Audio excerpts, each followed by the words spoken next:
Well, hello everybody, and thanks for joining us. It is Friday, October the 2nd, 2020. I'm Robert Taburn at the Wisconsin Great Northern, your Director of Passenger Development, here with another update for you on MarkTwainZephyr.com, also the Mark Twain Zephyr Facebook page. And I am here, we're standing outside the rear observation car of the Mark Twain Zephyr, the Tom Sawyer. As you can see, our crews have been very hard at work putting in windows. That's right, it's all about the windows this week, and of course a lot of other things. But our focus is on the windows, so we can get those put in, some insulation put in, run some power, get some heat before the winter, which is being October 2nd, not that long away. So we're getting some of this prep work done so our crews can be quite busy over the winter, working on the interior, having heat and being relatively comfortable. So what we have today, we're going to check in with Bob and Phil, who, if you walk with me here, they are working on some of the rear windows of the Tom Sawyer. These are some of the windows they are working on right now.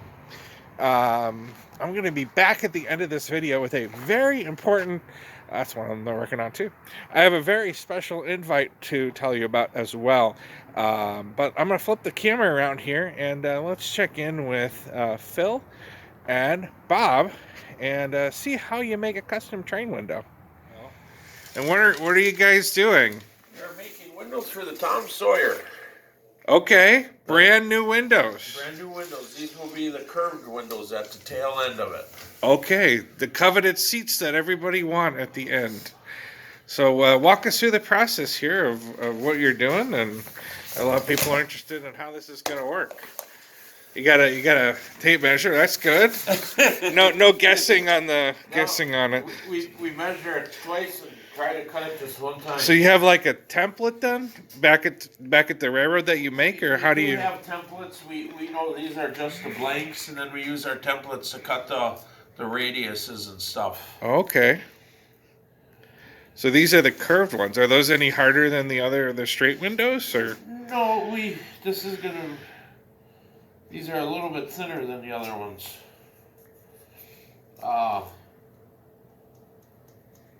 It'll be our first chance to do curved windows. Yeah. Oh, aren't you lucky we're here and getting this all on video?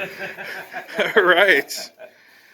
So what exactly is this for somebody like me who doesn't know much about what you're doing? This is just glass? This is Lexan with Margard. Okay. Margard. What does that mean for us people who don't know anything? It's polycarbonate. Okay. But Margard it's the same as plexiglass, a thick plexiglass, but the Margard part of it is what makes it washable, so it's abrasive resistant.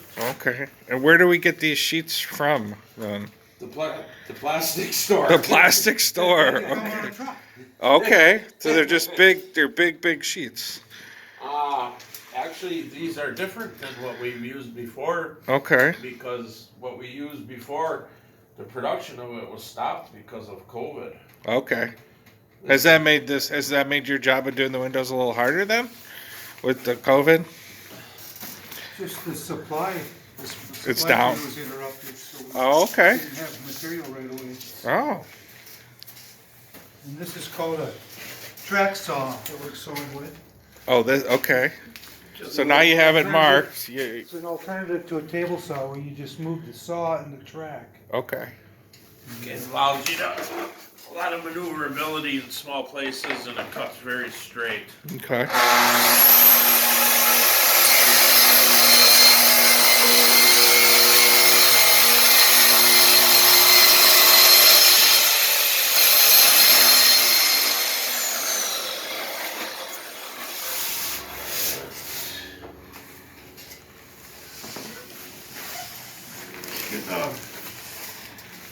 Do you have a lot of wiggle room for this, or it's got to be almost exactly precise? No, we try to keep it within a 1/16. 1/16 of an inch. Yeah. That's all you can be off. Wow. Okay. There's a rubber strip on the bottom of the track that keeps it from sliding around.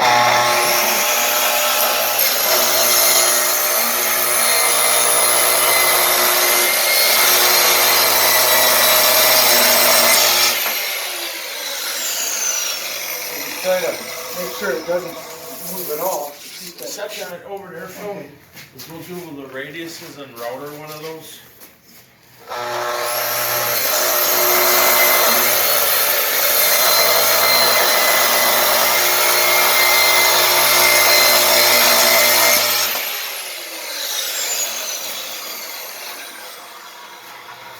So what are some of the challenges you've come across in doing this? Or is it the measuring, the cutting, or the curved windows, or the historic natures of the window frames, or there's got to be a lot. Temperature. Temperature. How does that? What is The that? colder it gets, the more difficult it is to work with the gasket. 10 Okay. degrees, and a day like today is by far more difficult than a 75-degree day. So you'd rather have it a little warmer, and then Yeah. that kind of puts you up against the clock too, I guess, because it's just going to be getting colder and colder. So, Absolutely. so these are the bottom windows right above the kind of the rack where people will be sitting in the back.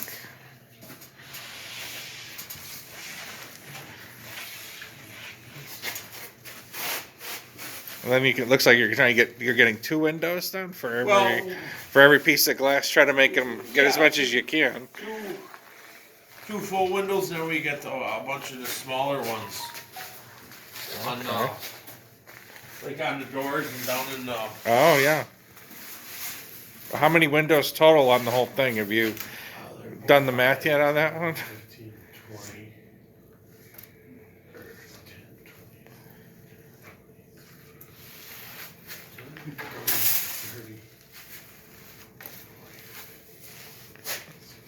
There's got to be close to 80 windows. Close to 80 new windows. Wow. This is virtually bulletproof glass, The 3/8. Really? It's pretty small caliber. but you can thaw it over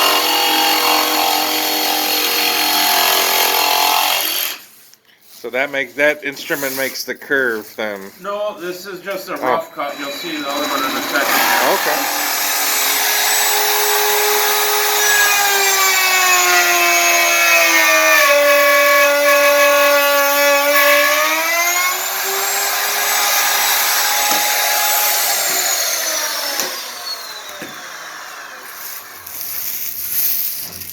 We like to joke that this is where we make the snow for the sanitary. Oh, there you go. Yeah. Okay. What's next?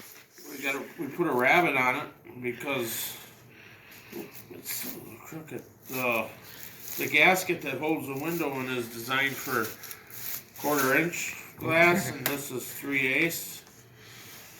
Oh. Right there.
What is custom window. what is that? What does that device do? What It's was just this? a router that cuts this. This is called a rabbit. Okay. Makes And that it- just helps it get in. Slides into the gasket. All Yeah. right. All right. In less than 15 minutes, gentlemen, Phil and Bob, thank you so much. That is how you make custom train windows at the Wisconsin Great Northern. Well, that was certainly interesting. Who knew that is how you make a custom train window? And I think over the weekend or by Monday, that might go right there. Anyway, as promised, we have a special invite for all of you who follow us on our Facebook page and MarkTwainZephyr.com. We want you to mark your calendars for Saturday, October the 24th, and Sunday, October the 25th. Again, Saturday, October the 24th, and Sunday, October the 25th, the Wisconsin Great Northern will be hosting an open house from 10 a.m. to 4 p.m. Central Time, both of those days. And you can come up to the Wisconsin Great Northern Railroad at N6639 North Dilly Lake Road in Trego, Wisconsin, located on highways 53 and 63, about 4 miles north of Spooner, 1 mile south of Trego. And we will have an informal open house. We'll have some of our staff on hand, and you'll get the chance to either take a self-guided tour of the exterior of some of the cars, or we'll have some of our guides on hand who will take in some of the cars and with some historical photos and some presentations for you. Again, Saturday, October the 24th, Sunday, October the 25th, 3 weeks from tomorrow and this weekend. We hope to see you out here, 10 a.m. to 4 p.m. both days, for some informal presentations celebrating the 85th anniversary of the dedication of the Mark Twain Zephyr. We have some surprises too that I can't tell you about, sworn to secrecy. We have a really cool photo opportunity, probably a once-in-a-lifetime photo opportunity. There's something really special up here. I can't tell you much more than that. So you want to come. It's free, open to the public. No RSVPs or anything like that needed. Just bring yourself, bring your friends, and do ask that you social distance, wear a mask while you're up here and on some of the equipment. So mark your calendars, and we look forward to seeing you 3 weeks from this weekend. For Robert Tabor, this is an update, the Wisconsin Great Northern Railroad. This is an update on MarkTwainZephyr.com and also our Facebook page.